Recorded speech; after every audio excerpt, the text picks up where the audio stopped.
शब्बीर खां साहब, मौलाना शकूर साहब और दीगर मुअज़्ज़िज़ीन व उलमाए कराम जो शहर नशीन में तशरीफ़ फरमा हैं, मुअज़्ज़िज़ हाज़रीन कराम, बुज़ुर्गाने कौम और मिल्लत, मैं आप तमाम का शुक्रगुज़ार हूँ कि आपने अपना कीमती वक्त निकाल कर आज के इस अहम कॉन्फ्रेंस में आपने शिरकत की।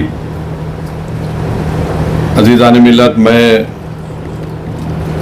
अपनी इस वक़्फ़ 2024 बिल को जो पार्लियामेंट में पेश किया गया है और जिसकी मुखालिफत में आप और हम यहाँ पर जमा हुए हैं, मैं आपको बताना चाहता हूँ कि पिछले 10 साल से आप जानते हैं कि बीजेपी मरकज़ में बरसर इक़्तिदार है और आप देखते हैं कि 10 साल में बीजेपी ने जो क़वानीन बनाए हैं, इस तरह के उन्होंने क़वानीन बनाए हैं जिसका रास्त असर या फिर उसका नुकसान ख़ास तौर से मुस्लिम अक़लियत को होता है। मिसाल के तौर पर ट्रिपल तलाक़ का क़ानून बनाया गया और मोदी ने कहा कि ये ट्रिपल तलाक़ का क़ानून मेरी मुस्लिम बहनों को फ़ायदा पहुंचाएगा। All India Muslim personal law board ने उस वक्त भी कहा, आज भी हम कह रहे हैं कि वो जो क़ानून बनाया गया था वो मुस्लिम ख़वातीन को फ़ायदा पहुंचाने के बजाय उनके लिए नुकसानदेह साबित हो रहा है। हम पुकार पुकार कर कह रहे थे कि कैसे एक मजलूम खातून कोर्ट में जाकर इस बात को साबित करेगी कि उसको 3 बार तलाक दे दिया गया और कौन उसकी मदद में आएगा। हम पुकार पुकार कर थक गए कि कैसे कोई जेल में रहकर अपनी बीवी को पैसे देगा। हम उस वक्त भी कह रहे थे कि अगर कोई ट्रिपल तलाक देता है और हुकूमत ये कहती है कि तलाक नहीं हुआ है, तो फिर आप किस बुनियाद पर उसको जेल में डाल रहे हैं? और अगर उसको कोर्ट 2 साल की सज़ा दे देती है तो किस बुनियाद पर हमारी बेटी या बहन उसके साथ उस रिश्ते में फंसी रहेगी? मगर मोदी का मकसद ये था कि हमको नुकसान पहुंचाया जाए। फिर उसके बाद आप देखते हैं कि अनलॉफुल एक्टिविटीज प्रिवेंशन एक्ट को, जिसको कांग्रेस ने बनाया था बरसों पहले, फिर उसमें तरमीम की गई, ज्यादती की गई। 2010-11 में चिदम्बरम जब होम मिनिस्टर थे, उस वक्त मैं बहैसियत रुकने पार्लियामान उसकी पार्लियामेंट में मुखालिफत किया। फिर 2019 में जुलाई में नरेंद्र मोदी के हुकूमत में अमित शाह ने अनलॉफुल एक्टिविटीज प्रिवेंशन एक्ट में इतनी गंदगी पैदा कर दी कि आज आप देखते हैं कि हमने उसकी मुखालिफत की थी। मजलिस इत्तेहादुल मुस्लिमीन ने मुखालिफत की, मगर उस वक्त भी ये तमाम सेकुलर पार्टी जो है वो तायीद किए थे उस बिल के। और आज उस कानून के तहत जो अमेंडमेंट लाया गया था, तरमीम की गई थी, आज आप देखते हैं कि 4.5 साल 5 साल से बच्चे जेलों में सड़ रहे हैं और ज़्यादातर उसमें मुसलमान, फिर आपके ईसाई, आदिवासी हैं। एक ईसाई 85 साल का ज़ईफ शख्स जिसको जेल में डाल दिया गया UAPA में, वो तड़पता रहा, पुकारता रहा कि मैं गिलास उठाकर पानी नहीं पी सकता, मुझे गिलास में या जो जेल में गिलास होता है उसमें सिर्फ स्ट्रॉ दे दिया जाए कि मैं चूस कर पानी पी सकूं। उसको कोर्ट से इजाज़त नहीं मिली, हुकूमत ने उसकी मुखालिफत की, वो 85 साल का स्टैन स्वामी जेल में ही मर गया। फिर आप देखते हैं कि मोदी ने CAA का कानून बनाया और CAA के कानून में यह है कि अगर उसको NPR NRC से जोड़कर देखना जरूरी है, और जब NPR NRC होगा, जिसका मुझे खतरा है कि इस सितंबर में नरेंद्र मोदी की हुकूमत पूरे मुल्क में सेंसस का काम शुरू करेगी और मोदी की कोशिश यही है कि सेंसस के साथ एनपीआर और एनआरसी का काम कराया जाए। अगर एनपीआर एनआरसी का काम होगा तो हम तमाम से कहा जाएगा कि आप कागज लाकर दिखाओ। आधार कार्ड काबिल कबूल नहीं होगा, पासपोर्ट रेशन कार्ड काबिल कबूल नहीं होगा, ये शहरियत नहीं देता है आपको। आपको बोला जाएगा कि आपके दादा के अब्बा कहां पैदा हुए थे। उस जमाने में बर्थ सर्टिफिकेट का कॉन्सेप्ट भी नहीं था। बर्थ सर्टिफिकेट का कानून तो शायद 1965 या 70 में बना था। इस मुल्क में सिर्फ 6 या 8% लोगों के पास पासपोर्ट हो सकता है। वो कानून बना दिया गया। अब सितंबर में अगर सेंसस होगा तो एनपीआर एनआरसी भी ये साथ करेंगे। आसाम में सुप्रीम कोर्ट के तहत एनआरसी हुआ, एनपीआर हुआ, उसमें कुछ 20 लाख के करीब आवाम के नाम नहीं आए, जिसमें 2 लाख मुसलमान थे। उन 2 लाख मुसलमानों से कहा जा रहा है कि आप फॉरेनर्स ट्रिब्यूनल को जाओ और अपनी भारत की नागरिकता शहरियत साबित करो। और वो जो 18 लाख जो गैर मुस्लिम है, उनसे हेमंत बिस्व शर्मा आसाम का मुख्यमंत्री कह रहा है कि हम CAA के तहत आपको सिटीजनशिप दे देंगे। और आसाम में हमने देखा आज से चंद दिन पहले, हफ्ता भर पहले 28 के करीब मुसलमानों को आसाम में एक आसाम बॉर्डर पुलिस है, और आसाम बॉर्डर पुलिस किसी को भी रोड चलते आदमी को उठा सकती है और कहेगी कि तुम बांग्लादेशी हो और तुम साबित करो। तो फॉरेनर्स जो शहरियत का कानून है उसका सेक्शन 9 ये कहता है कि इल्जाम अगर मुझ पर लगेगा तो मुझे साबित करना पड़ेगा कि मैं भारत का शहरी हूं। और उसमें तरफे तमाशा ये है कि अगर एक खानदान में 5 लोग हैं तो 4 भारत के नागरिक हैं, 1 भारत का नागरिक नहीं है। 28 लोगों को ले जाकर ट्राइब्यूनल ऐसा है, वो बिल्कुल आर्बिट्री है। अब 28 लोग अब 2 साल तक मिनिमम जेल में रहेंगे, वहां उसमें रहेंगे। उसके बाद अगर बेल होगी नहीं होगी तो निकलेंगे, वरना उससे पहले बेल। तो ये बताने का मकसद ये कि कानून ये। फिर जहां जहां बीजेपी की सरकार है वहां पर उन्होंने लव जिहाद का कानून बना दिया। जहां जहां बीजेपी की सरकार है वहां पर उन्होंने कह दिया कि हरियाणा में गौ रक्षकों को पैसे दिए जाते, हरियाणा की बीजेपी की सरकार की तरफ से बंदूक के लाइसेंस उनको दिए जाते हैं। इस पस मंजर में आपको वक्फ एक्ट को देखना है। और उत्तराखंड में बीजेपी की सरकार है, वहां पर यूनिफॉर्म सिविल कोड का कानून बनाती है, और वहां पर यह कहा गया कि आप निकाह नहीं कर सकते, स्पेशल मैरिज एक्ट में आप शादी करो। तो निकाह हमारे पास तो शादी निकाह से होती है, गवाह से होती है, मेहर देने से होती है, मगर उत्तराखंड में कुछ और बना दिया गया। तो इस पस मंजर में हमको देखना है कि बीजेपी इस मुल्क को एक हिंदू राष्ट्र बनाना चाहती है। बीजेपी सिर्फ मुसलमानों को ही निशाना बना रही। आज आप देखिए कि आज से चंद दिन पहले हाजी अशरफ अली मुनियार साहब को ट्रेन में जा रहे थे, उनको पूछा गया कि तुम्हारे पास डब्बे में क्या है, तो उन्होंने कहा भैंस का गोश्त। एक 70-75 साल के बूढ़े को ट्रेन में मारा और पीटा गया, और उसके बाद उनको कहा गया कि आप कंप्लेन नहीं करना वरना तुम्हारी जान ले ली जाएगी। इम्तियाज जलील साहब ने मुझे नंबर दिया, मैं हाजी अशरफ अली मुनियार से फोन पर बात किया, उनके बेटे से बात किया। मैं शुक्रगुजार हूं इम्तियाज साहब का कि उन्होंने यहां से जनाब खिजर पटेल एडवोकेट को भिजाया, जो गए मुंबई को थाने गए, वहां पर नॉन बेलेबल सेक्शन लगवाए, उनकी बेल को कैंसिल करवाया। फिर आप देखते हैं कि एक हरियाणा में एक वाकया हुआ, बच्चे जो है गाड़ी में जा रहे, नौजवान बच्चे कभी खाना खा के जा रहे हैं, गांव रक्षक, जिनको गांव रक्षक कहना तौहीन होगी, राक्षस कहना पड़ेगा, उन्होंने क्या किया, उन बच्चों को बोला रोको गाड़ी। तो उस गाड़ी में बैठे हुए बच्चों ने समझा कि वे हमारे कोई दोस्त हैं जिससे हमने चंद दिन पहले लड़ाई लड़ी, कहीं वो हमको रोक कर ना मारेंगे, गाड़ी भगाया उन्होंने। 30 किलोमीटर तक इन गांव राक्षसों ने उस गाड़ी का ताक़ुब किया और फायरिंग की, और फायरिंग करने में एक बच्चा की जान चले गई।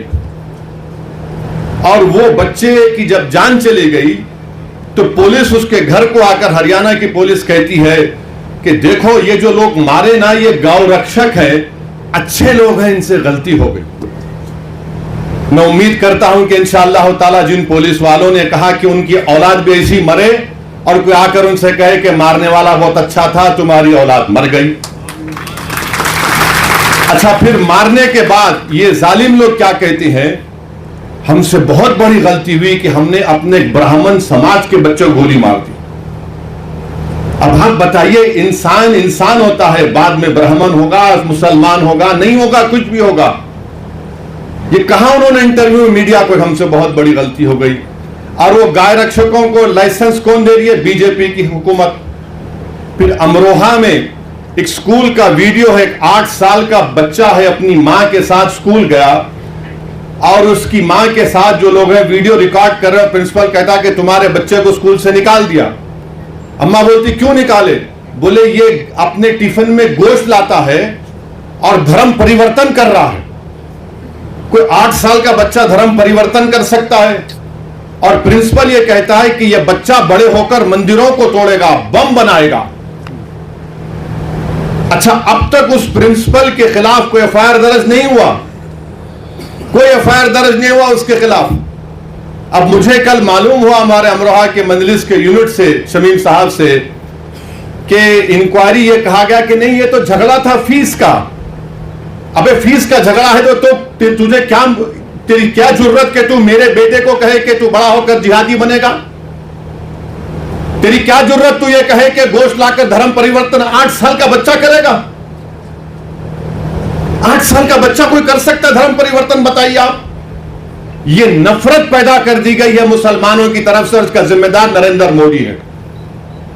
इन्होंने एक सब तमाम किया। हां, ये 2014 से पहले भी था, मगर जिस ऊंचाई पर लेकर गए इसका क्रेडिट नरेंद्र मोदी को और उनकी हुकूमत को जाता है।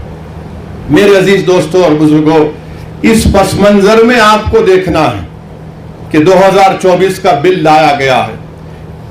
यह वक्फ की जायदाद गवर्नमेंट की प्रॉपर्टी नहीं है, गवर्नमेंट ने हमको नहीं दिया, यह मुसलमानों ने वक्फ किया अल्लाह के नाम पर।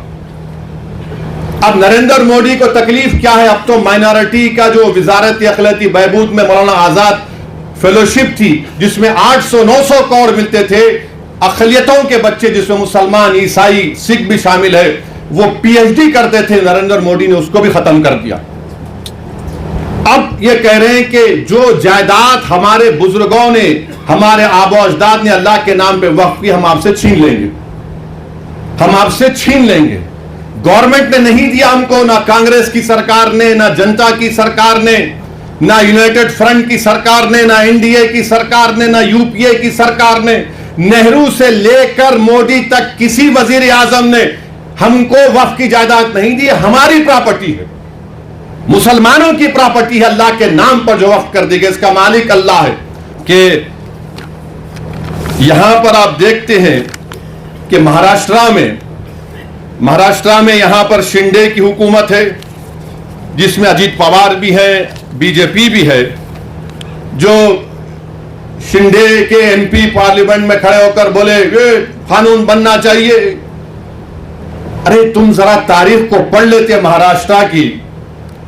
छत्रपति शिवाजी ने अपने जमाने में हजरत पीर बाबा याकूब सरवरी को रत्नागिरी में 652 एकड़ जमीन छत्रपति शिवाजी ने दी थी। और जो छत्रपति शिवाजी को का नाम लेकर अपनी सियासी रोटी सेकते हैं, तुम वक्फ की बिल की मुखालिफत कर रहे हो। 652 एकड़ छत्रपति शिवाजी हजरत पीर बाबा याकूब सरवरी को रत्नागिरी में दी। वहां के मुतवल्ली साहब से मैं एक बात किया, हमारे वकील साहब ने नंबर दिया था। उन्होंने कहा कि ओवैसी साहब मेरे पास 250 साल का रिकॉर्ड है, 250 साल का मेरे पास रिकॉर्ड है। अरे छत्रपति शिवाजी से मोहब्बत करने वालों, तुम कितने दोगले हो, तुम झूठे हो। अगर तुमको छत्रपति शिवाजी से मोहब्बत होती तो तुम मोदी के वक्फ के कानून की मुखालिफत करते, मगर तुमने सिर्फ अपने मफाद के लिए, अपनी सियासी रोटी को सेकने के लिए और अपनी मुसलमानों से नफरत के लिए आपने ये काम किया। और इम्तियाज साहब मुझे भी बताया कि जब छत्रपति शिवाजी रायगढ़ में जगदेश्वरी मंदिर को बनाए तो वहां पर उन्होंने एक मस्जिद को भी बनाया, और छत्रपति शिवाजी ने मलिक रिहाई दरगाह को विशालगढ़ में उसको हाथ नहीं लगाया। ये कौन लोग हैं जो जाकर मस्जिद को और दरगाह को हाथ लगा के आए परसों? तुम छत्रपति शिवाजी को मानने वाले हो ना, तुम तो क्या क्या कहते हो और तुम ये काम कर रहे हो। मेरे अजीज दोस्तों और बुजुर्गों, इन चीजों को आपको सामने रखना जरूरी है।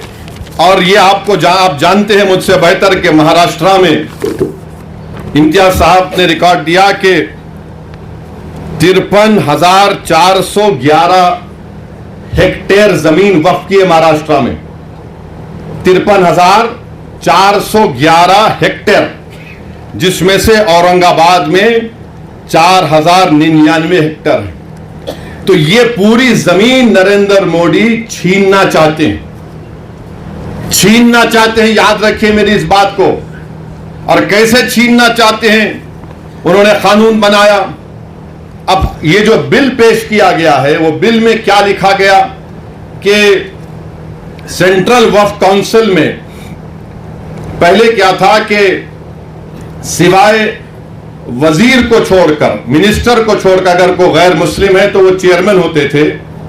उसमें बनते थे 3 मुस्लिम ऑर्गेनाइजेशन से, 4 जो बड़े मशहूर है मुल्क के member, 3 member of parliament, 1 Waqf board का मेंबर, 2 रिटायर्ड जज सुप्रीम कोर्ट का, हाई कोर्ट का, 1 वकील जो पूरा मशहूर हो, और 1 मुतवल्ली से, और 3 आलिम दीन होना चाहिए। अब हुकूमत यह कर दी है कि सिर्फ 2 मेंबर बनेंगे मुसलमानों के, पूरे के पूरे गैर मुस्लिम होंगे सेंट्रल वक्फ, बाकी सेंट्रल वक्फ काउंसिल में। फिर आप देखिए कि जो स्टेट वक्फ बोर्ड है उसमें कह दिया गया है कि स्टेट वक्फ बोर्ड में पहले इलेक्शन होता था मुतवल्ली कैटेगरी में, आपके एमएलए कैटेगरी में, एमपी कैटेगरी में, फिर हाई कोर्ट के वकलाओं, मुस्लिम वकलाओं का इलेक्शन होता था। उन सबको इलेक्शन को बर्खास्त कर दिया गया और नामजद करेगी, नॉमिनेट करेगी हुकूमत। यानी पहले पूरे मुसलमान होते थे, अब सिर्फ शायद 2 या 4 रहने वाले हैं। अब उसमें भी क्या बोल रहे हैं कि 1 मुतवल्ली, 2 आलिम दीन और 2 म्युनिसिपैलिटी या पंचायत के मेंबर को बीजेपी मेंबर बनाएगी। अब ये क्यों कर रहे हैं बताता हूं मैं आपको। स्टेट वक्फ बोर्ड में जब इलेक्शन खत्म हो जाएगा तो मोदी जी ये चाहते हैं कि औरंगाबाद की डिस्ट्रिक्ट कमेटी में पूरे के पूरे बीजेपी आरएसएस की जहनियत रखने वालों को मेंबर बना दिया जाए, क्योंकि जब स्टेट वक्फ बोर्ड में नॉमिनेट कर रहे तो यहां पर भी करेंगे। आप अंदाजा लगाइए कि ये आर्टिकल 14 के खिलाफ क्यों है। इसलिए है कि एक तो यह है कि जो आप कानून पढ़ेंगे काशी विश्वनाथ का, उत्तर प्रदेश में जो काशी विश्वनाथ का कानून है, उसमें साफ तौर पे कह दिया गया कि काशी विश्वनाथ में कोई भी गैर हिंदू मेंबर नहीं बन सकता। काशी विश्वनाथ का कानून यह कहता है।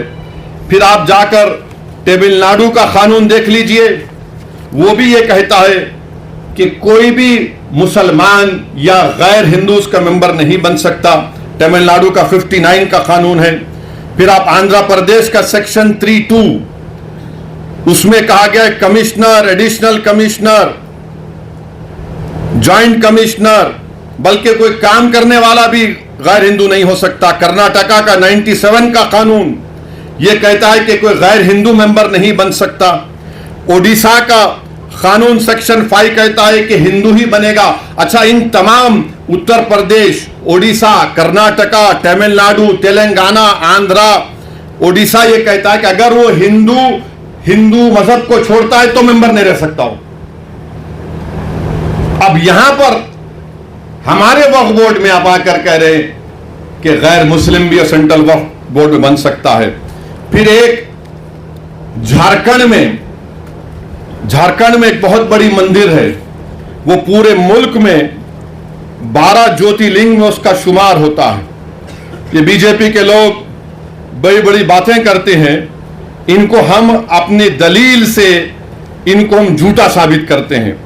और वो क्या कानून है आपको बताना चाह रहा हूं कि वो कानून है बाबा बैद्यनाथ धाम, ये उसका 2015 का कानून है।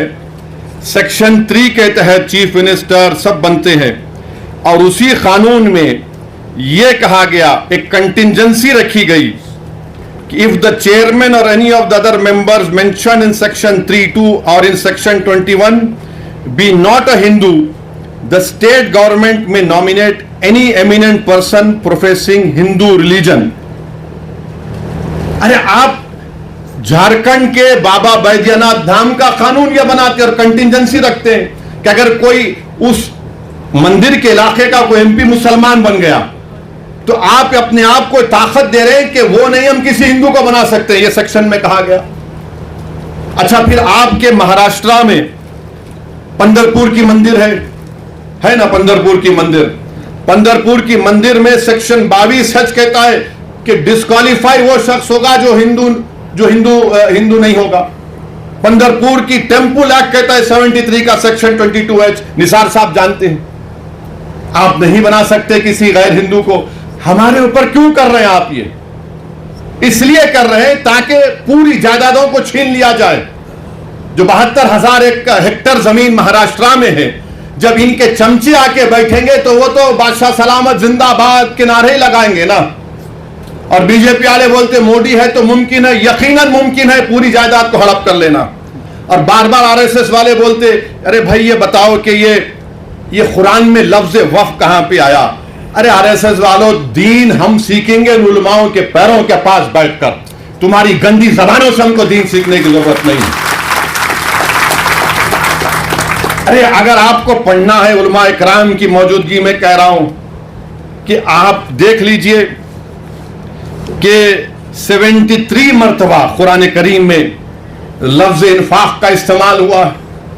और फिर आप ये भी जानते हैं कि ये जो एक अरबी के आलिम दीन ने मुझे बताया कि लफ्ज वक्फ जो है ये अरबी का एक वर्ड है, वखाफा, उससे आता है।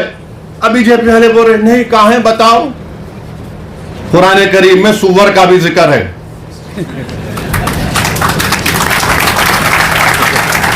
मेरे अजीज दोस्तों और बुजुर्गों, फिर अभी आपने सुना कि इसके बाद ये लोग क्या करना चाहते हैं, वक्फ बाय यूजर। सबसे पहले यहां पर हमारे बोरी समाज के भी जिम्मेदार आए, मैं उनका शुक्रगुजार हूं। हमारे शिया लोग भी हैं, अहले सुन्नत के भी हैं, देवबंदी भी हैं, बरेलवी भी हैं, जमात इस्लामी के भी। अगर हमारे पास हम ओरली जबानी तौर पर बोल सकते हैं कि भाई ये मैं जायदाद को वक्फ कर रहा हूं, हम जबानी तौर पर यह बोल सकते हैं कि मैं अपनी जिंदगी में इस शख्स को अपना मुतवल्ली, नायब मुतवल्ली बना रहा हूं। और हमारे कानून में section 123 of transfer of property act में उसको कबूल किया जाता है, हिबा को। मोदी जी कह रहे हैं कि ओरल तरीके से अगर आप बोलेंगे वक्फ कर रहा हूं, कबूल काबिल कबूल नहीं है। आप कौन हो कि हमारी शरीयत में मुदाखलत करने वाले? 123 ट्रांसफर ऑफ प्रॉपर्टी एक्ट में हमको इजाजत है कि हम अपनी प्रॉपर्टी को दे सकें। और फिर ये कहते हैं कि वक्फ को औलाद आप नहीं कर सकते अगर आप किसी एक लड़कियों के हक को मार रहे हैं, जिसके घर में कोई औरत नहीं है, उसको कोई राइट नहीं देता कि दूसरों के ऊपर उंगली उठाए। आप अंदाजा लगाइए कि कानून ये कहता है कि मैं अपनी औलाद को गिफ्ट कर सकता हूं, चाहे हिंदू हो या मुसलमान। कानून यह भी कहता है कि एक हिंदू हमारा भाई अपने विल के जरिए, अगर उसको 2 औलाद है तो एक औलाद को पूरी दौलत दे सकता है। मुसलमान 1/3 से बढ़ के नहीं दे सकता है ना। अगर उसको 2 बच्चे हैं तो एक को 1/3 दे सकता, पूरी नहीं दे सकता।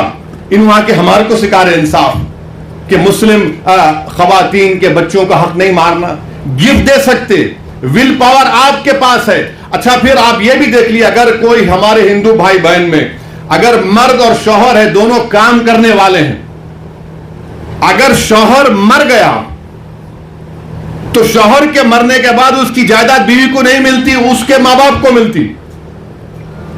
अगर वो उसकी बीवी मर गई तो बीवी की जायदाद उसके शौहर के मां बाप को मिलती। अब उस पर बात करो मोदी जी। आप हमसे कह रहे हैं हमारे पास अगर कोई ऐसा मरते हैं तो हमारे पास तरीका है किसको कितना मिलता है, ये कर रहे हैं। मतलब क्या है कि हमारे शरीयत को हमसे छीन लिया जाए। फिर उसके बाद उसमें यह भी बात कही दी गई कि वक्फ बाय यूजर, आंध्र प्रदेश में वक्फ बाय यूजर के बारे में आपको बताऊंगा कि उत्तर प्रदेश में 90% जायदादें, उत्तर प्रदेश में 90% जायदादें वक्फ बाय यूजर हैं। वक्फ 1 लाख, उत्तर प्रदेश में 1,22,599 वक्फ की जायदादें हैं, जिसमें से 1,12,000 तो खाली वक्फ बाय यूजर है। और वक्फ बाय यूजर का मतलब क्या है कि कोई किसी मस्जिद में उसका कब्जा है, 100 साल से है और वहां पर नमाज हो रही है, दरगाह है, खानका है, उर्स हो रहा है। अब आप बताइए, ये कह रहे हैं वक्फ बाय यूजर नहीं होगा। यानी मैं जो लॉ ऑफ एविडेंस है, निसार साहब बताएंगे तफसील से बाद में आपको। पोजेशन का मतलब यह नहीं कि मालिक बन जाऊं, तो पोजेशन के लिए इस्तेमाल भी तो है। मस्जिद है, इस्तेमाल कर रहा हूं नमाज के लिए, ईदगाह है, नमाजें हो रही हैं, दरगाह है, खानखाएं हैं। तो मोदी जी को मालूम था कि उत्तर प्रदेश में 1,12,000 मुसलमानों की जायदादों को कैसे हासिल करना है, तो वक्फ बाय यूजर उड़ा दो। तेलंगाना में आप देखिए करीब 33,000 के करीब वक्फ की जायदादें हैं। तेलंगाना में जो 33,929, जिसमें से 90% जायदादों के पास डीडी नहीं है। डीडी नहीं है। अब ये डीड का चक्कर ये है कि अगर खुदा ना खास्ता यह कानून बन जाएगा तो फिर आपको जितनी वक्फ की जायदादें हैं उसको रजिस्टर करवाने के लिए जब आप जाएंगे कलेक्टर साहब के पास, तो कलेक्टर बोलेगा कहां है इसका कागज। CAA में कागज पूछ रहे, ये कानून में भी कागज पूछ रहे। अब आप बताइए कि 300 साल, 200 साल, 100 साल पुरानी जायदादें हैं, कौन सा कागज रहेगा? कौन सा कागज रहेगा बताइए आप। नहीं, कागज लाओ तभी इसका रजिस्ट्रेशन होगा। तो वक्फ बाय यूजर आप अंदाजा लगाइए कितना बड़ा नुकसान हमारा होने वाला है। फिर उसके बाद इसमें सेक्शन 3C है, वो ये कहता है कि अगर कोई भी जायदाद वक्फ की है, यह कानून बनने से पहले और बाद में कोई भी जायदाद वक्फ की है और यह कानून से पहले और कानून के बाद वो वक्फ की जायदाद नहीं होगी ता वक्त कलेक्टर फैसला नहीं करेंगे। कौन कलेक्टर है ये भाई? कलेक्टर साहब के पास कोई भी जाके बोल देगा कि देखो ये जायदाद वक्फ की नहीं है, ये शिवसेना वाले जाके बोलेंगे, बीजेपी RSS वाले जाके बोलेंगे। कोई कलेक्टर हुकूमत के वक्फ के खिलाफ फैसला देगा? कोई जाकर उसको वो तो कलेक्टर साहब सोचेंगे अरे भाई मेरे को तरक्की करना है। और कानून ये कहता है कि कोई भी अपने ही मामले में जज नहीं बन सकता। अपने ही केस में जज कैसा बनेगा कलेक्टर, जिसको लैटिन में बोलते न्यूमो जुडोक्स इन कॉजा सुआए।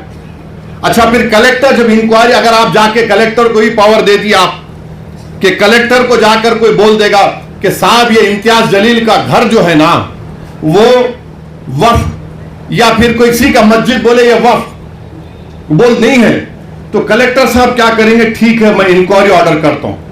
अच्छा, उसमें लफ्ज का इस्तेमाल हुआ कानून में कि कलेक्टर जिस तरह चाहे उसका इंक्वायरी का तरीकेकार अपनाएंगे। बाप की जागीर है कलेक्टर की कि जो चाहे तरीकेकार अपनाएंगे। और फिर दूसरा उसमें सुनिए, दूसरा उसमें बोलते कि कोई टाइम लिमिट नहीं, कलेक्टर साहब जब दिल में आया इंक्वायरी करेंगे, जब दिल में आया नहीं करेंगे। और तरफे तमाशा यह है कि जब तक कलेक्टर की इंक्वायरी मुकम्मल नहीं होती वो जायदाद वक्फ की नहीं रहेंगी। यानी मेरी मस्जिद है और मस्जिद को कलेक्टर बोलेगा मैं इंक्वायरी कर रहा हूं, तुम्हारे खिलाफ कंप्लेंट आई तो नमाज नहीं पढ़ना, तुम्हारी दरगाह है तुम फातिहा नहीं करना, तुम्हारा मदरसा है तुम नहीं तालीम दिलाना, मैं इंक्वायरी कर रहा हूं। अब इंक्वायरी सुबह क़यामत तक चलेगी, आप तो महरूम हो गए।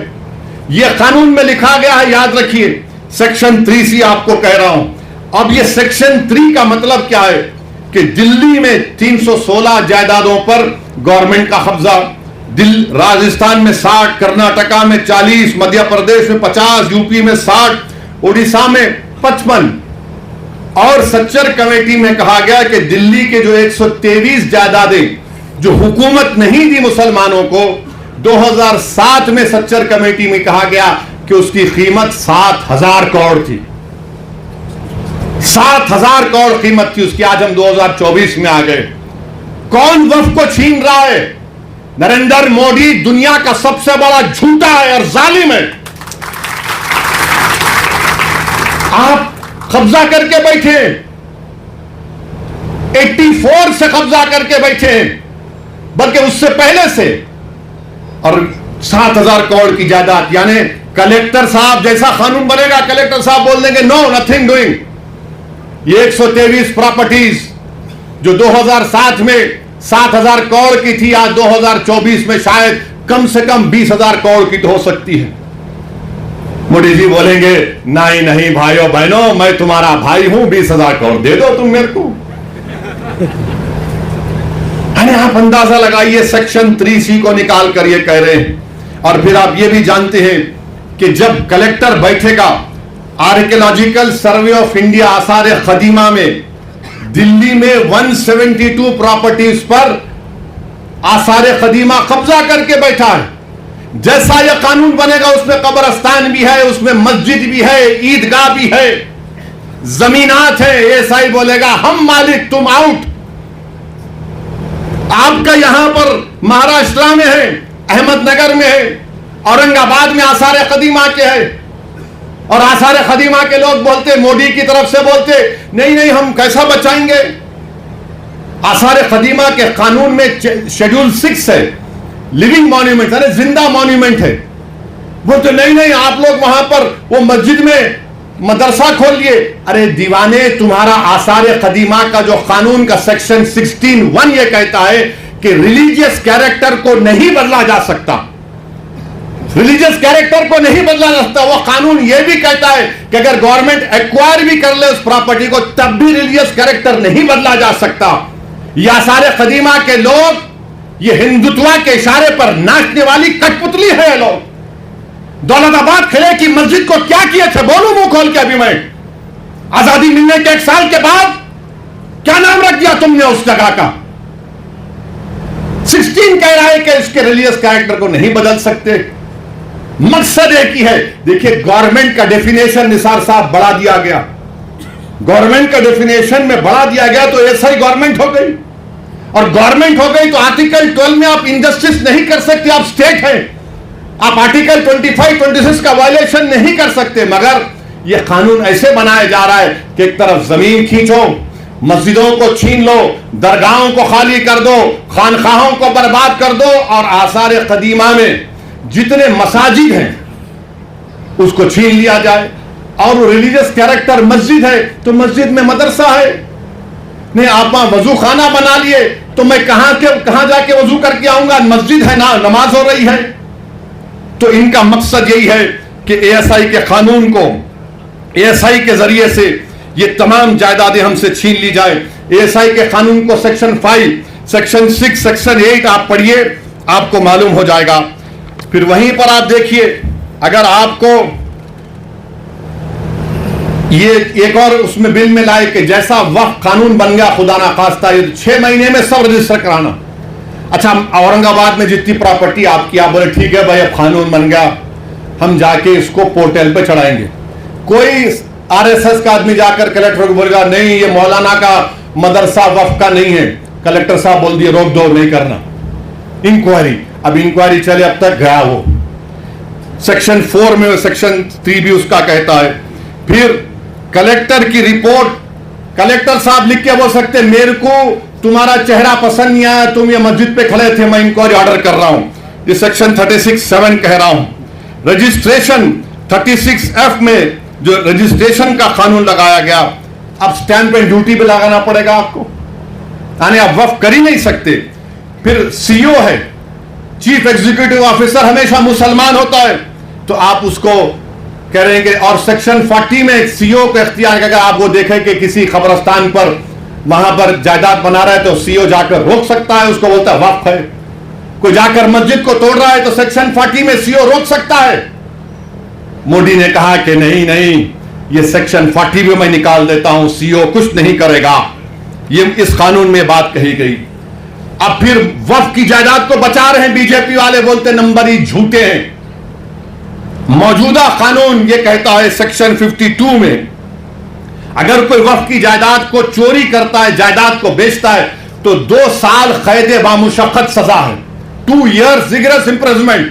मोदी जी फजीलतुल शेख है, हजरत मौलाना है, हजरत इब्लीस की तालीम याफ्ता मदरसे के तालिब इल्म में गोल्ड मेडल मिला उनको। उन्होंने कह दिया कि 2 साल रिगरस इंप्रिजनमेंट नहीं, 1 year सिंपल इंप्रिजनमेंट। 2 साल कैद बामुशक्कत की जगह 1 साल।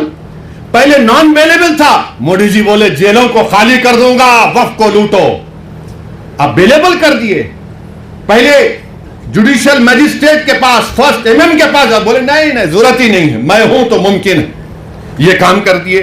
फिर उसके बाद आप देखते हैं कि लिमिटेशन का कानून, लिमिटेशन का कानून क्या है कि अगर आप किसी की जमीन पर 12 साल एडवर्स 12 साल आप काबिज है तो आप ओनर बन जाते।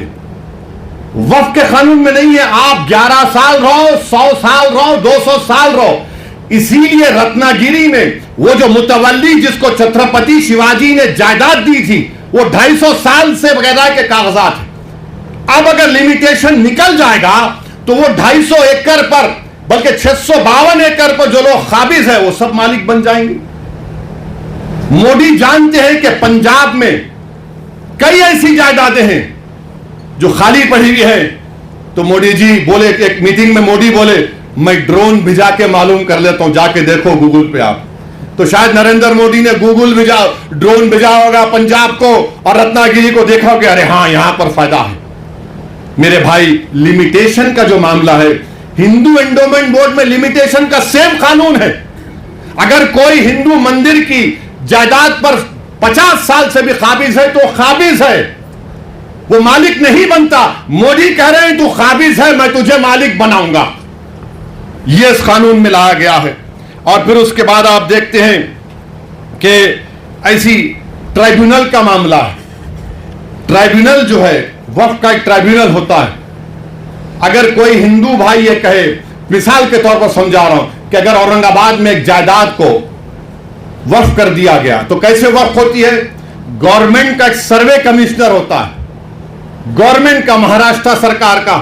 वो सर्वे कमिश्नर जाकर देखता है कि भाई ये वाकई में जो वाकिफ है उसकी जायदाद है नहीं। वो जब मुतमईन हो जाता, सर्वे कमिश्नर महाराष्ट्र की सरकार को लेटर लिखता है कि इसका मालिक फला शख्स है, इसको वक्फ किया जा सकता है।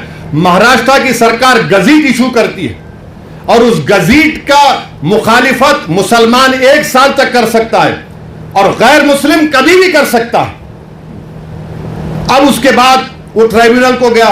ट्राइब्यूनल में जैसा कि निसार साहब ने बताया कि यहां का डिस्ट्रिक्ट सीनियर जज ट्राइब्यूनल का जज होता है, एक शख्स जिसको इल्म मालूम, उनका तखर्रुर, और एक गवर्नमेंट की तरफ से। अब मोदी जी बोले कि नहीं नहीं नहीं, ये ट्राइब्यूनल का फैसला फाइनल कैसे होगा? फाइनल नहीं हो सकता है। और मोदी जी ने क्या किया? रिटायर्ड डिस्ट्रिक्ट जज और एक रिटायर्ड गवर्नमेंट एम्प्लॉय वो तय करेगा। मेरे भाई, जब आप रेलवेज का ट्राइब्यूनल है, आरसीटी, एनजीटी, एयरपोर्ट का AIT, national waters dispute tribunal NBWDT, national consumer dispute redressal commission, income tax appellate tribunal, national company law tribunal, appellate tribunal for electricity, intellectual property appellate board, CIT, competition appellate tribunal, arm forces debt recovery tribunal, securities appellate tribunal, telecom dispute settlement appellate tribunal, ये सब final है। ये सब final है, मगर हमारा tribunal क्यों नहीं फाइनल होगा? और ये आरएसएस वाले झूठे हैं, बीजेपी वाले झूठे हैं, शिंदे वाले झूठे हैं, कह रहे हैं कि नहीं ये फाइनल कैसे होगा, अपील नहीं होगी। अरे दीवाने, रिवीजन पिटीशन डाला जाता है। ये तमाम 15 ट्राइब्यूनल का डिसीजन फाइनल है। इसके खिलाफ हाई कोर्ट में जब जाते हैं तो रिवीजन जाता है। लाखों करोड़ों केसेस कोर्ट में पेंडिंग है, ट्राइब्यूनल से जल्द फैसला होता है। नरेंद्र मोदी जी बोले नहीं, ट्राइब्यूनल फाइनल नहीं होगा, रिवीजन नहीं, अपील माने फिर अपील सुनना हाई कोर्ट। अच्छा, उसमें हैरत अंगेज बात देखिए, अब ट्राइब्यूनल में केस चलता है। मोदी जी ने कह दिया कि अगर महाराष्ट्र की सरकार यह कानून बनने के बाद ट्राइब्यूनल नहीं बनाती है तो डायरेक्ट हाई कोर्ट चले जाना। अगर ट्राइब्यूनल बनाती है, नहीं बनाती है, तो मोदी महाराष्ट्र की सरकार बोलेगा हिंदू एंडोमेंट ट्राइब्यूनल के पास चले जाओ या किसी और ट्राइब्यूनल के पास चले जाओ। अगर दो लोग हैं, एक बैठ गए तो उन्हें सुन ले सकते हैं। अभी निसार साहब बता रहे थे दोनों में झगड़ा हो गया तो क्या होगा, उसका भी कोई प्रोविजन नहीं। यानी अगर आप देखेंगे तो हर तरीके से, हर जाविये से आप देख रहे हैं कि जायदाद को मुसलमानों से छीन लिया जाए। अच्छा, जितने मुतवल्ली हैं, सेक्शन 61 में अगर कलेक्टर मुतवल्ली साहब को लगे मुतवल्ली ये दरगाह और मस्जिद को बोल दो तुम्हारी नहीं है, लिख कर दो जल्दी। अब मुतवल्ली साहब अगर दरगाह और मस्जिद को लिखकर नहीं दिए कि मस्जिद और दरगाह नहीं है, तो कलेक्टर उनको 6 महीने की सजा दे सकता है और 20,000 जुर्माना उन पर लगा सकता है। अब आप बताइए वक्फ कहां बच रहा है इसमें? अरे बीजेपी, आरएसएस, शिंदे वालों, ये जायदाद गवर्नमेंट की नहीं है, हमारे पुरखों की है, हमारे आबोजदाद की है, ये प्राइवेट प्रॉपर्टी है। तुम कैसा इसमें मुदाखलत कर सकते हो? मकसद एक ही है कि मुसलमानों से वक्फ को छीन लिया जाए। और मुझे आखिर में सिर्फ इतना कहना है कि मुझे मौलाना खालिद सैफुल्लाह रहमानी साहब दामन बरकातहू के अल्फाज याद आ रहे हैं। उन्होंने कहा कि वक्फ की जायदाद एक इबादत है, एक इबादत है। वो हमको हमारी इबादत से महरूम कर दे रहे आप। दरगाह सलीम चिश्ती है, बाज ऐसे रंग बिरंगी कपड़े पहनकर मोदी के पैर छूने वालों, तुम्हारे बाप दादा की खबरों को जब छीन लिया जाएगा तुमको अंदाजा होगा। तुम जब चमचागिरी कर रहे हो नरेंद्र मोदी की जाकर, बड़े बड़े आस्थानों के तुम वाबस्ता हो। अरे याद रखो, बड़े बड़े आस्थानों से वाबस्ता होने की बुनियाद पर तुम बड़े नहीं होते। अल्लाह का खौफ और उसके हबीब से मोहब्बत तुमको बड़ा बनाती। जाकर बोले नहीं ऐसा नहीं है। अरे तुम्हारे बाप का है ये वक्फ, तुम्हारे बाप का वक्फ है ये अल्लाह के नाम पर किया गया वक्फ है। इसका मालिक अल्लाह है, सुबह क़यामत तक इसका मालिक अल्लाह रहेगा। मगर ये लोग जाकर चापलूसी कर रहे हैं, चमचागिरी कर रहे हैं। तो मेरे अजीज दोस्तों और बुजुर्गों, ये चीजों को देखकर मेरी आपसे अदबन गुजारिश है कि आप लोग all India Muslim personal law board ने जो फैसला लिया है कि आप इस कानून के खिलाफ आप लोग QR कोड के जरिए या अपने लेटर के जरिए या ईमेल के जरिए आप जॉइंट वर्किंग कमेटी को भिजाइए, अपना प्रोटेस्ट लॉन्च करिए। 15 सितंबर तक आखिरी तारीख है, या तो अंग्रेजी में होगा या हिंदी में होगा। मेरी आपसे गुजारिश है कि इसका आगे बढ़कर हिस्सा लीजिए। याद रखो मुसलमानों, हमने एक मस्जिद को खो दिया, तुम और कितनी मस्जिदों को खोने के लिए तैयार हो? एक मस्जिद को हमने खो दिया। याद रखो, अगर यह खुदा ना खास्ता कानून बनेगा तो सिर्फ काशी मथुरा नहीं, कोई मस्जिद नहीं बचेगी भारत में जो झगड़े शुरू हो जाएंगे। मस्जिदों को बंद कर दिया जाएगा, कलेक्टर बोलेगा नहीं मस्जिद नहीं है, खानकाहों को, दरगाहों को बंद कर दिया जाएगा। इस तरह का गंदा कानून नरेंद्र मोदी बना रहे हैं। और अजीत पवार का मैंने एक इंटरव्यू पढ़ा अखबार में, उन्होंने कहा कि हम महाराष्ट्र के विकास के लिए मोदी का साथ दे रहे, सेकुलरिज्म पर हम कॉम्प्रोमाइज नहीं करे। तो अजीत पवार, अगर सेकुलरिज्म तुम में जिंदा है तो तुम खुलकर इसकी मुखालिफत करो, बोलो तुम जाकर मोदी को यह कानून गलत है। जो छत्रपति शिवाजी को मानने वाले हैं, क्या तुम भूल गए कि छत्रपति शिवाजी ने रत्नागिरी में उस दरगाह को 652 एकड़ जमीन दी थी? ये कौन सी तुम्हारी मोहब्बत है? ये हमारी जमीन है, हमारी जायदाद है, अल्लाह के नाम पर इसका मालिक अल्लाह है। तुम हमसे छीनना चाह रहे हो। तुम्हारा दिल नहीं भरा 6 दिसंबर से? तुम्हारा दिल नहीं भरा दिल्ली की सड़कों पर हमारे खून की होली खेलने से, तुम्हारा दिल नहीं भरा हमारे बच्चों का एनकाउंटर करने से, तुम्हारा दिल नहीं भरा बुलडोजरों से हमारे घरों को तोड़ने से, तुम्हारा दिल नहीं भरा हमारे बच्चों के सरों से हिजाब खींचने से, तुम्हारा दिल नहीं भरा हमको इस मुल्क की शरीयत खत्म करने का कानून बनाया। अब तुम हमको हमारे वजूद को मिटाना चाहते हो। खुदा की कसम अपने वजूद को मिटने नहीं देंगे इंशाअल्लाह ताला। हम अपने वजूद को मिटने नहीं देंगे इंशाअल्लाह ताला। तो मेरे अजीज दोस्तों और बुजुर्गों, मेरे अजीज दोस्तों और बुजुर्गों, मेरी आपसे दबन गुजारिश है कि महाराष्ट्र के असेंबली इंतखाबात आने वाले हैं। मैं आपसे अपील कर रहा हूं, जो लोग वक्फ की जायदादों को बर्बाद करने आ रहे हैं, आप और हम मिलकर उनको इंशाअल्लाह बर्बाद कर देंगे सियासी तौर पर। मेरी आपसे अपील है कि मैं यकीनन कह रहा हूं कि इस महाराष्ट्र की विधानसभा में आपको इम्तियाज जलील को और मंजलिस के नुमाइंदों को भिजाना जरूरी है। तुम्हारी आवाज हो, अगर तुम्हारी आवाज नहीं होगी तो कौन आवाज उठाएगा? तुम नहीं देखते पार्लियामेंट में क्या हो रहा है? तुम नहीं देख रहे पार्लियामेंट में कौन पुकार रहा है दीवानों की तरह?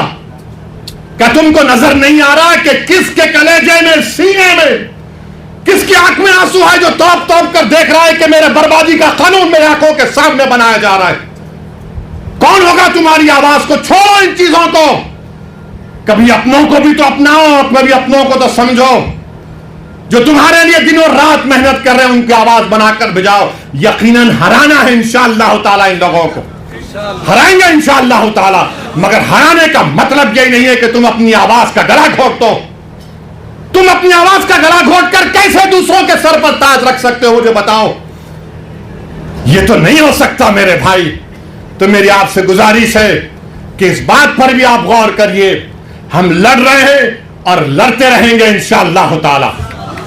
और अगर मोदी ये कानून बनाते हैं तो जैसा कि पर्सनल लॉ बोर्ड ने फैसला लिया कि अगर एहतजाज होगा मोदी जी तो आप हमारे वजूद को मिटाना चाह रहे हैं, बेहतर यह है कि मैं रोड पर आकर अपने आप को खत्म कर लूं, मगर अपने घर में बैठकर अपनी जायदादों को छीनना नहीं देख सकता जो अल्लाह उसका मालिक है। मैं घर में बैठकर नहीं दे सकता कि जिसका मालिक अल्लाह है उसको जायदाद को छीन लिया जाए। यह हुकूमत की जिम्मेदारी होगी। आपको अगर कानून बनाना है तो रोजगार दो, कानून बनाना है तो महिलाओं को बचाओ। अरे कैसा हमारा मुल्क हो चुका है कि उज्जैन में बीच सड़क पर, फुटपाथ पर एक जालिम शैतान एक खातून की अस्मत रेजी कर रहा। यह कैसा हमारा देश हो गया है? यह गांधी का मुल्क, यह आजाद का मुल्क, अंबेडकर का मुल्क, कि वो उसका वीडियो निकाल रहा है अस्मत रेजी का। यह कैसा हमारा वतन हो गया है जब हमने अंग्रेजों से खंदा मिलाकर जलियांवाला बाग में अपनी जानों को दे दिया। हमने काला पानी की सजाएं हमारे हिंदू भाइयों के साथ काटी। आज एक अशरफ मुनियार को ट्रेन के डब्बे में पीटा जाता है तो कोई उफ नहीं बोलने तैयार। बचाना तो छोड़ो, कोई उफ बोलने के लिए तैयार नहीं है। याद रखो, जब आप अपनी लड़ाई नहीं लड़ेंगे कोई तुम्हारी लड़ाई नहीं लड़ेगा। तुम्हारी लड़ाई तुमको लड़ना पड़ेगा। तुम 70 साल से सोच सोच कर धोखा खा चुके हो कि कोई और हमारी लड़ाई लड़ेगा। नहीं मेरे भाई, तारीख मगर नाम लिखा जाना है तो यह वक्त है अपनी लड़ाई लड़ने का। यही वक्त है अपने वोट से अपने नुमाइंदों को औरंगाबाद से भिजाने का। तो मेरी आप तमाम से गुजारिश है कि आप पर्सनल लॉ बोर्ड ने जो आपके सामने बात कही है, आप ज्वाइंट वर्किंग कमेटी को अपने एतराजात, अपना प्रोटेस्ट ईमेल और पोस्ट के जरिए भिजाइए। 15 सितंबर आखिरी तारीख है और अल्लाह से कसरत से दुआ करिए कि परवरदिगार तू हमको जिंदा रखकर ये नजारे मत दिखा कि हमारी जमीनें जिसका तू मालिक हमसे छीन ली जाए। अल्लाह से हम गिड़गिड़ा कर सरबसूर होए, अल्लाह से गिड़गिड़ा कर भीख मांगे, इत्तेहाद पैदा करिए। ये कानून ना देवबंदियों के मफाद में है, ना बरेलियों के मफाद में है, ना अहले हदीस के मफाद में है, ना बोरी समाज के मफाद में है, ना अथना शरी शिया के मफाद में है, ना आगा खानी शियाओं के हक में है, किसी के हक में नहीं है। ये सिर्फ और सिर्फ मोदी जायदादों को छीनने के लिए कानून बना रहे हैं। अल्लाह इन जायदादों की हिफाजत करे। अल्लाह हमको इतनी इत्तेहाद पैदा करे कि मुत्तहदा तौर पर इस कानून को रोके और अल्लाह सुब्हानहू व तआला इन ऐसे हुकूमतों को, ऐसे पार्टियों को अल्लाह सियासी तौर पर इंतखाबात में इनको शिकस्त दे, बदतरीन शिकस्त दे। वाखिर दावा अल्हम्दुलिल्लाह रब्बिल आलमीन।